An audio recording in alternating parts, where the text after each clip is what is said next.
Olá, graça e paz, sejam todos bem-vindos.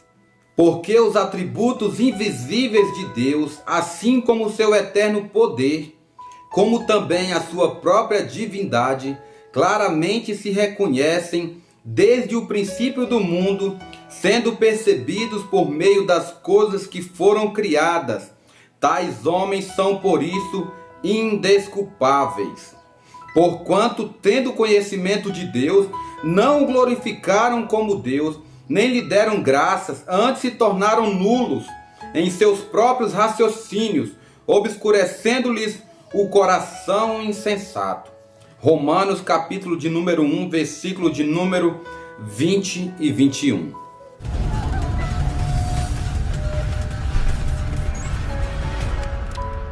Você está no canal Irmão Helder FP, somente a verdade. Somente a verdade. No estudo passado nós vimos acerca dos 6 últimos mandamentos. Demos uma palhinha ali nos 4 primeiros e falamos a respeito dos 6 últimos mandamentos, compondo assim os 10 mandamentos do Senhor. E Moisés continuou no monte, não é verdade? Mas olha só o que o povo disse a Moisés. Moisés, mediador entre Deus e o povo. Capítulo 20, versículo 18 ao 21. Todo o povo presenciou os trovões e os relâmpagos e o clangor da trombeta e o monte fumegante. E o povo, observando, se estremeceu e ficou de longe. Disseram a Moisés: fala-nos tu e te ouviremos, porém não fale Deus conosco para que não morramos. Respondeu Moisés ao povo: não temais. Deus veio para vos provar e para que o seu temor esteja diante de vós, a fim de que não pequeis. O povo estava de longe em pé. Moisés, porém, se chegou à nuvem escura onde Deus estava. Então o que está acontecendo aqui? Deus deu a Moisés os 10 mandamentos e o povo estava observando de longe. Havia uma marcação no monte. Quem não viu o estudo acerca dos 10 mandamentos, antes de Moisés subir lá, Deus deu ordenança para o povo se preparar, para o povo se consagrar, e só Moisés ali, Arão e os sacerdotes poderiam subir lá em cima, né? Mas chegar perto ali somente Moisés. Então Moisés está ali conversando com Deus e o povo de longe, o povo começa a dizer: Moisés, fala tu conosco, porque olha a glória de Deus aí, o monte está fumegante. Então, para que nós não morramos, é melhor tu falar conosco e não Deus. E Moisés vai dizer: não temais, né? O Senhor está provando o vosso coração, o Senhor está colocando vocês à prova. E Moisés voltou para com Deus. E o que acontece após? Acontece que Deus vai dar instruções a Moisés acerca das leis. É bom entendermos que no Velho Testamento existia 3 leis para os israelitas, que são, primeiro, a lei moral, que revela a essência de Deus, a natureza boa, santa e justa de Deus, ou seja, a lei moral. O povo tinha que compreender essa lei no qual nós temos que glorificar a Deus, nós temos que saber que Deus é santo, cumprir a exigência dele, cumprir os seus mandamentos, cumprir suas vontades, e assim temos a lei moral no nosso cotidiano, sendo pessoas verdadeiramente com caráter, sendo pessoas verdadeiras, e transmitimos às outras pessoas a fidelidade e o temor ao nosso Deus. Isso se chama lei moral. Também tem a segunda lei, que é a lei cerimonial. O que acontece? Quando quebramos essa primeira lei moral, quando não andamos conforme a justiça de Deus, era obrigatório naquela época, existia essa lei cerimonial, que diz respeito a rituais da antiga aliança e tinha o objetivo de apontar para Cristo, o Cordeiro de Deus. Ou seja, essa lei cerimonial significa que se o povo errasse, se o povo não obedecesse aos estatutos e juízo, aos mandamentos do Senhor, eles teriam que oferecer sacrifícios a Deus. E nós vamos estudar mais para frente como eram esses sacrifícios. Neste momento só quero dar uma palhinha acerca das leis. Então levavam ali o cordeiro era sacrificado, e assim Deus poderia perdoar ou não o pecado do povo. Então essa é a lei cerimonial. E a terceira lei é a lei civil ou judicial. Tinha o objetivo de regulamentar de forma específica a vida em sociedade do povo de Israel quando foi dada. Ou seja, era para manter a ordem. Então a lei civil ali seria para regulamentar casamentos, regulamentar terras, regulamentar a vida em sociedade para que houvesse ordem, né? Para manter ali pessoas no qual teriam o poder sobre o povo de Israel, para que todo o povo andasse na linha. Hoje nós temos autoridades constituídas por Deus, que são bênção para as nossas vidas quando agem de acordo com a vontade de Deus, para manter a ordem na sociedade, para que o povo respeite uns aos outros e faça com que as leis sejam verdadeiramente cumpridas. Então temos aí a primeira lei, lei moral, a lei que nos leva a ter caráter, a ser pessoas obedientes. Temos a lei cerimonial, é aquela lei que mesmo nós errando e falhando, essa lei cerimonial, ela nos dá uma oportunidade, uma chance de mudança, de transformação, e ela prefigurava Cristo naquela cruz. E hoje nós podemos ir a Cristo diretamente quando nós falhamos. E também as leis civis que mantêm a sociedade em ordem. Louvado seja Deus por isso, que fez tudo organizado, tudo conforme a sua vontade, para que o mundo não ficasse um caos. Embora tem muitas pessoas que desobedecem a leis e fazem coisas segundo o seu coração, e sente o peso da lei no seu coração, na sua vida, assim como Deus a deixou. E neste momento eu gostaria de só falar por cima aqui. Os irmãos vão ler de Êxodo 20 até o capítulo de número 31. Nós vamos ver algumas leis, eu vou estar lendo só o título, os irmãos possam estar lendo em casa o conteúdo. Eu vou estar lendo só o título da Bíblia aqui, os irmãos vai ler aí os conteúdos. Então são as leis, no qual eu já falei aqui, leis moral, lei cerimonial e lei civil ou judicial. Então vamos lá, leis acerca dos altares, como deveria ser o altar para sacrifício e consagração a Deus. Leis acerca dos servos, escravos, aquelas pessoas que trabalhavam ali para os outros. Leis acerca da violência, ou seja, pessoas violentas, como que seria o procedimento das autoridades, daqueles escolhidos que eram para julgar a terra. Leis acerca da propriedade, posses de terra, como deveria ser o procedimento. Leis civis e religiosas. Nós temos aqui as leis civis e religiosas para que o povo ande na linha e obedeça a essas leis e esses ensinos. O testemunho falso e a injustiça, como deveria proceder as pessoas, deveres dos juízes, daqueles que julgam. O ano de descanso ao Senhor, o 7º ano era o ano de descanso da terra.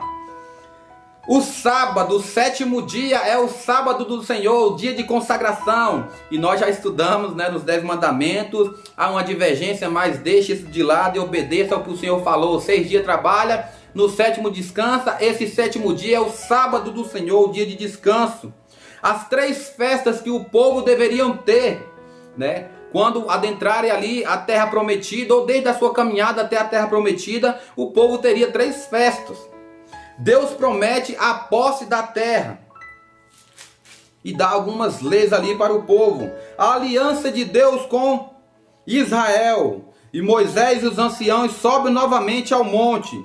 Deus manda trazer ofertas para o tabernáculo, a arca, o propiciatório, a mesa, o candelabro. Ou seja, são instrumentos que foram usados ali para a lei cerimonial e para o culto moral, e também para a lei judicial. Ou seja, nós temos agora Deus, ele preparando ali um tabernáculo. O que significa isso? Uma congregação, uma igreja, um local aonde o povo ia se reunir de um canto. Nós vamos estudar mais para frente ali o santo e o santo do santo, e somente o sacerdote poderia entrar no santo dos santos para fazer o sacrifício, e teria dentro ali do tabernáculo esses objetos, a arca, o propiciatório, a mesa, o candelabro, as cortinas do tabernáculo, a coberta de peles e as tábuas, o véu e as colunas, o altar do holocausto, o átrio do tabernáculo, que mais? O azeite para o candelabro. Deus escolhe Arão e seus filhos para sacerdotes, eles que fariam todo o processo ali dentro do tabernáculo. As vestes que eles iriam usar, as vestes sacerdotais. Só dando uma palhinha para vocês, um sacerdote antigo, naquela época, não temos mais essa lei cerimonial, ela foi abolida em Cristo, mas no passado eles usavam uma veste diferenciada. Essas vestes foi segundo a vontade de Deus.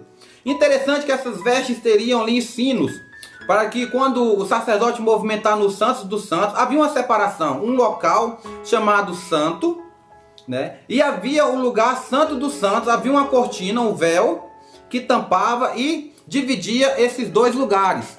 E o que acontece?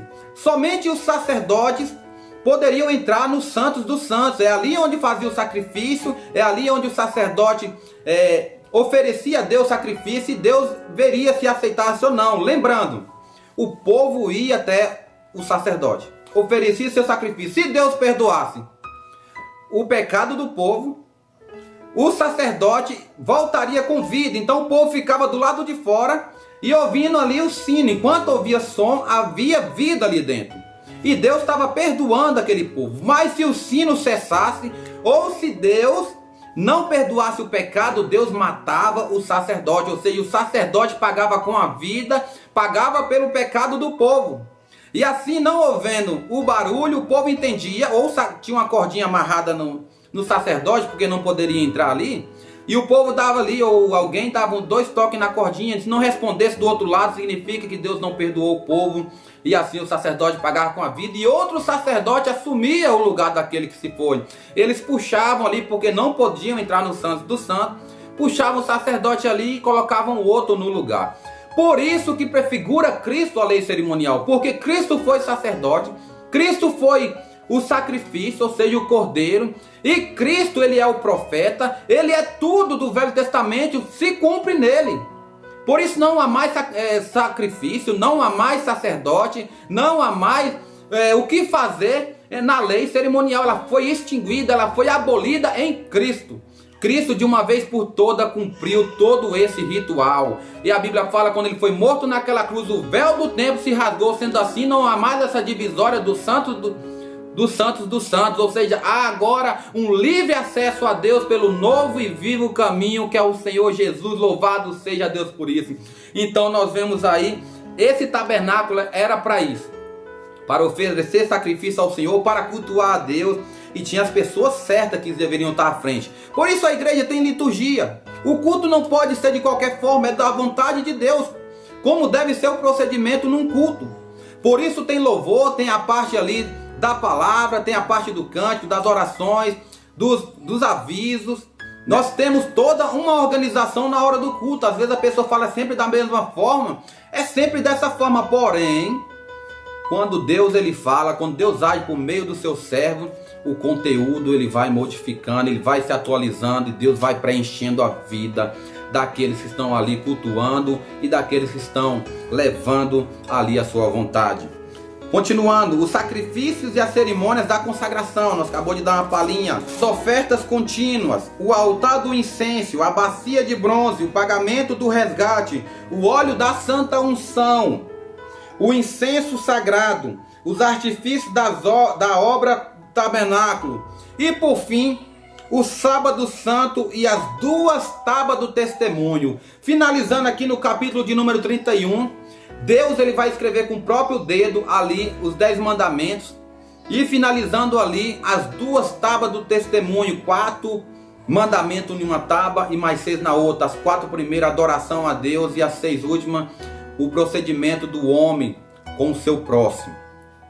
E assim nós temos aqui a preparação para o tabernáculo, como as leis no comportamento, como as pessoas deveriam proceder. E nós vemos aqui que Moisés está recebendo essas instruções e vai passar o povo depois. Só que vai acontecer algo no meio do povo. O povo não consegue esperar. É notório até os dias de hoje que as pessoas não conseguem aguardar algo. Elas querem já para hoje ou para ontem. Elas não conseguem ali esperar aquilo que ela deseja acontecer. Ou seja, querem antecipar algo. E nós vimos que Sarai, naquela época nós vimos que Sara queria ajudar Abraão. Já tinha promessa do Senhor para que Sara dê à luz a um filho, chamaria Isaac. Mas porém Sara queria ajudar Deus e antecipar ali a vontade de Deus. E nós vimos que Sara entrega ali a sua serva para que Abraão coabitasse com ela e tivesse um filho, porque ela não podia. Ou seja, ela olhou para si mesma e viu que ela não podia ter filho e queria ajudar Deus. E ali deu a escrava para Abraão, e Abraão possuiu escrava e teve um filho, mas aquele filho não agradou a Sara. E Sara se arrepende do que fez. E Deus cumpriu a sua promessa, dando a Sara um filho. Ou seja, não devemos antecipar, não devemos querer ajudar a Deus. Deus faz tudo certo e quando Ele fala, acontece. Devemos esperar no Senhor. Então o povo ele não consegue esperar. Moisés está demorando no monte. Já se passaram muitos dias que Moisés está no monte. Então eles acharam muitas coisas. Será que morreu? Será que não vai voltar? Então nós vamos fazer algo aqui. E no estudo que vem nós vamos ver o que o povo fez, né, por Moisés demorar lá no monte. E por não ter paciência. E por o povo querer algo imediato e agora. Até o próximo estudo, se Deus permitir. Fique com esse estudo de hoje. Que Deus abençoe sua vida. Que você faça uma leitura detalhada de todos esses capítulos que eu citei aqui. Para você conhecer as leis. Para você saber como era o procedimento no Velho Testamento. E depois nós vamos ver o que serve para nós hoje. E o que não serve mais, ok? Até o próximo estudo, se Deus permitir. Graça e paz.